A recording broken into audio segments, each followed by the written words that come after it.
Hello everyone, we are doing probability grade 10. We are going to talk about events that are mutually exclusive.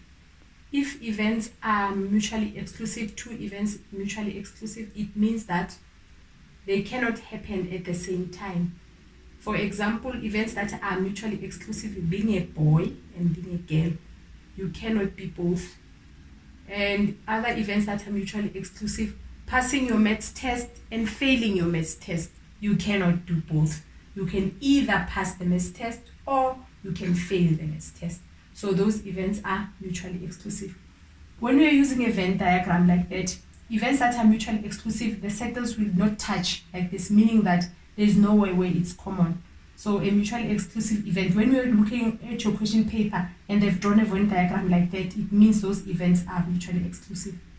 There's something important about mutually exclusive events, is that when you have a probability A or B, remember grade 10s that or means everything. Or can also be written with that symbol, meaning union. So in your question paper, they can either write or and they can write that symbol union. What does it mean? When you are looking for a probability of A or B and the events are mutual, it means that you have the probability of A plus the probability of B. Another thing with mutually exclusive events is that the probability of A and B, you remember grade 10s that and is where they are common. So with mutually exclusive events, there's nowhere where they are common. The symbol for and is this one, is called intersection. So in the question paper, they might write and in words like that, or they might write that symbol. It means the same thing. And the probability of A and B for mutually exclusive event is equals to 0. You don't have where they are common. Right, let's look at the next part.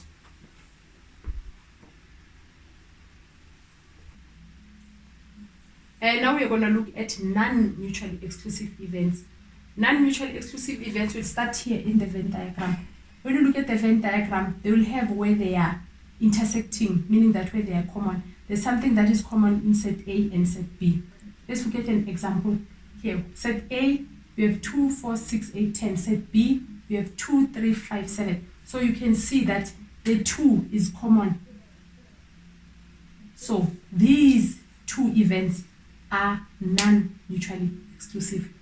Now, how do we write the or for the non-mutually exclusive? Probability of A or B. You remember or means take everything. So this is the union symbol that you can use. Now, when you write the probability for the or, for events that are non-mutually exclusive, you're going to have a probability of A plus a probability of B minus a probability of A and B. Why do we need to minus that? By that, I mean this part, where probability of A and B. Remember that and means where it is common, right? Now, when you did the probability of A, you counted the 2. When you're doing probability of B, you counted the 2 again. So 2 was counted twice. So that's why you need to minus where it is common. Take it out once from the probability. So that's how the non-mutually exclusive events differ from mutually exclusive events. Non-mutually exclusive events, they have that part where the mutually exclusive events don't have. Right, let's look at the complementary events. Complement set. The complement of a set, let's say A, is a different set that contains all the elements that are not in A. So we write the complement of A as A with a thing there. So probability of not A is equals to probability of not A is written like that. So it is everything 1, because probability add up to 1 minus probability of A. So you'll find the probability of not A.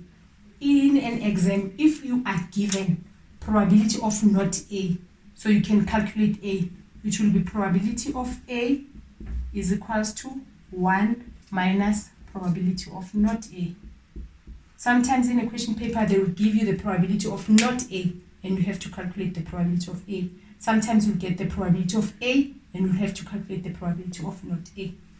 Thank you. Let us look at an example of how we use mutually exclusive, all this information that we got now. You'll take a question from a previous paper and see how they ask them and see how to answer it. This is the question from a previous question paper. It says, given that A and B are mutually exclusive events, the probability that event A occurs is 0.55. The probability that event B does not occur is 0.7. Calculate the probability of A or B. Right, when you get a question paper, please grade 10s, just read through the question the first time before you analyze it. Just read through and see what are they asking you, which part of maths are you doing, right? Then you read it the second time. Now you underline important things. Given that A and B are events, now this is important, mutually exclusive events. The probability that event A occurs is 0.55. The probability that event B, this is also not important, does not occur is 0.7. Calculate the probability of A or B. This, for mutually exclusive event, is probability of A plus probability of B. But now, according to the question, you don't have probability of B. You have the probability of not B. So you need to calculate the probability of B first. Now you remember complementary events. So the probability of B is equals to 1 minus the probability of not B. So you have 1 minus 0.7, which is 0.3.